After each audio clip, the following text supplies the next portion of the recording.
witness Cassie Ventura taking the stand today in a New York courtroom in the sex trafficking and racketeering trial of Sean Diddy Combs. This trial's marked the first time Ventura and Combs are seeing one another in person since their 2018 split. Federal prosecutors claim Combs used lies, drugs, threats, and violence to coerce his ex-girlfriend into sexual encounters with male prostitutes. Ventura said the alleged sexual encounters typically lasted between 36 to 72 hours, the longest one lasting 4 days. Ventura is currently married and pregnant with her third child. She told the jury today about how the hip-hop mogul controlled her life and their relationship, describing the alleged physical abuse, saying, quote, "He would bash my head, knock me over, drag me, kick me, stomp me in the head when I was down." Combs has pleaded not guilty to all 5 charges he's facing, including racketeering conspiracy, sex trafficking by force, and transportation to engage in prostitution. A warning for our viewers, this story may contain accounts, descriptions, visual content of actual or alleged events that some viewers may find disturbing. So for more now, let's bring in ABC's Rena Roy live from outside the courtroom, along with ABC News legal contributor and trial attorney Brian Buckmeyer. Rena, we will begin with you. Cassie Ventura, of course, on the stand most of the day. She's talking in graphic detail at times about her participation in these freak-offs. So what did we learn so far today? Yeah, Trevor, very graphic indeed. I can tell you that I got a chance to listen to her testimony inside court here behind us, and she was emotional. She broke down into tears at one point when she talked about participating in those freak-offs. She says that she was just 22 years old, had just turned 22 when Combs first proposed to her those drug-fueled sex marathons with escorts. She says eventually, though, they became almost weekly, and that they lasted on average, as you said, about 2 to 3 days, the longest one 4 days, and that she stayed awake by drugs that she says Combs gave to her, including ecstasy, cocaine, and Molly. She testified that those freak-offs made her feel dirty and worthless, but that she felt like she did not have a choice but to participate because she says Combs would become violent with her. As you pointed out, she says that he would bash her in the head, kick and drag her, and that she didn't know what would happen if she didn't do what he wanted her to do. She told the jury that she tried to express her feelings about participating, but in at least one text message shown to the jury, Combs told her to make it happen anyway. Trevor? I'm still failing to see where he actually broke the law outside of getting drugs. You can make a case for the assault, but I'm making a case for a toxic relationship between them both. I see her as a participant, not necessarily as, like, she's the Bonnie that got out before he got arrested. Otherwise, she would be considered as a co-conspirator. Like, I'm not listening to her and seeing a woman and saying, oh my God, woe is me. I'm looking at a woman that tried to negotiate privately for a settlement in a civil suit and was not looking for any criminal charges whatsoever. I am seeing a woman that was trying to get paid because she now off with the dancer and she's now off with the guy, the trainer, whatever it is that you want to call it, and making babies and making sure that they find themselves in a good position, not necessarily as a person that is looked at as a victim. She was the Bonnie to his Clyde, and she was a participant. And so now we want to frame this as a victim. As much as I dislike Diddy, Diddy has a sex demon. He has a kink demon. He is a nasty person, the baby oil, the sex-fueled parties and all of that. Yep, that's exactly what it was, and we can call it what it is, and you shouldn't be hanging around him. And I question the sexuality of all of the men that was spending an extraordinary amount of time around him, championing him, and all of that. Even their moral compass. We know that these people was willing to sell their souls in order to get a bag, get famous, and be around rich people. But if you're trying to tell me that he's running a criminal enterprise to where he's trafficking people and then at the same time forcing them against their will to do things that they otherwise would not have done, and she's the person that's making the phone call. She was the person that was benefiting from it. She was the person that was getting her family taken care of. She was the person that had multiple homes in multiple states but never dropping an album. She was the person that left Ryan Leslie in order to be with him. And then you want to make an argument against her age, but then y'all validated it when somebody over here killing somebody at 17 and 18 years old and saying that they should be charged as an adult.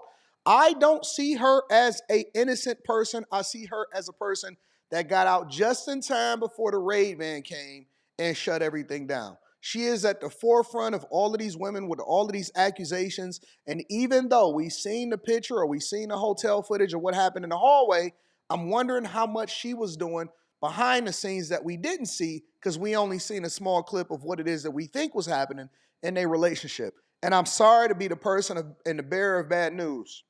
Now, I'm not defending Diddy, but I don't think that based off of the court of public opinion that this guy and what is being said and described in these testimonies, that this dude need to go to jail for life. I just don't see it, and I don't see her as innocent. I'm sorry. I apologize for saying what I really believe instead of saying what is politically correct. Brian, given how emotional and explicit all this testimony is, what kind of strategy do you think we might see from the defense attorneys in cross-examination? So I think the defense is going to try to move away from the emotion and some of the more explicit terminology that we're seeing in this case and try to go for a much more logical argument that they're making, that Sean Combs participated in domestic violence, allegations that would rightfully so be attributed to state charges, but that there was no racketeering conspiracy. There was no sex trafficking. It was domestic violence for domestic violence sake, based on jealousy, infidelity, and just anger. And so I think that's the angle they're going to take. But some of the testimony, as Rena pointed out, and just how Cassie is on the stand, that's going to be a very hard argument to distinguish between the different types of force and how they were used. So, Rena, Diddy is there in court. He's watching all this testimony from his ex-girlfriend. There's also many of his own family members there. Did we see any kind of reaction from Diddy today? Right. For the most part, he appears to be pretty focused on Cassie Ventura, his ex-girlfriend. He is listening intently. At one point, we saw him scribble down some notes and speak to his attorney, but other times he appears to be more passive with his hands in his lap at the defense table with not really a certain kind of expression on his face. She, on the other hand, has not appeared to look at him once since she took the stand. She has looked at her husband, who is inside court to support her. Remember, this is the first time that Combs and Ventura are seeing each other face to face since 2018, so you can imagine how this might feel for both of them. Brian, how do you... Cassie is the woman that won. She's the woman that won. She was the woman that participated in the bank robbery, but then threw her gun down and changed her life and gave it over to God before the police came. And now she's a star witness for the police against the guy. And she was possibly one of the co-conspirators, again, in the mastermind that went along with him to rob the bank. That's how I look at Cassie. I know other women is going to see her as a victim with her $30 million plus payout. I know people are going to see her as the person that was coerced and all of that stuff. And I was wrong. And, I'm willing to bring myself to the front of the congregation and say that I was wrong about Diddy as far as whether or not he had kicked their butt and all of this stuff. I was absolutely wrong about that. But I don't believe that I'm wrong about her participating and then now them trying to get somebody to go down for what has been a standard in the normalization within the music industry, within Hollywood, and within the culture for a long time. I don't see it. I'm not going for it. There's no way you can convince me of it. I see it a little bit differently. Imagine this might land with the jury hearing all of this extensive testimony of this nature.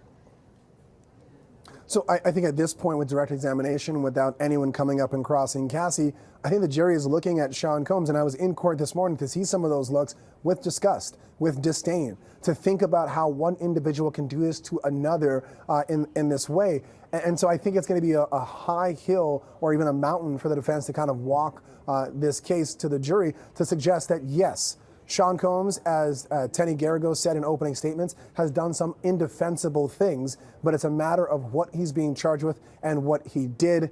A very difficult distinction, because I think earlier on in her testimony, it seemed much more about domestic violence. Now we're starting to see the allegations and some of the facts that bleed into that sex trafficking by force, fraud, and coercion, and that enterprise, that criminal enterprise that the government alleged is surrounding Sean Combs' inner circle. Because when she looked at some of those photos of the security guards, the chief of staff, at least for me, as I sat in that courtroom, I could hear the tone of her voice change. I can see her body language change, and you can see that she had some very particular feelings of maybe even fear in describing some of these individuals, and I think that's really proven the case for the government.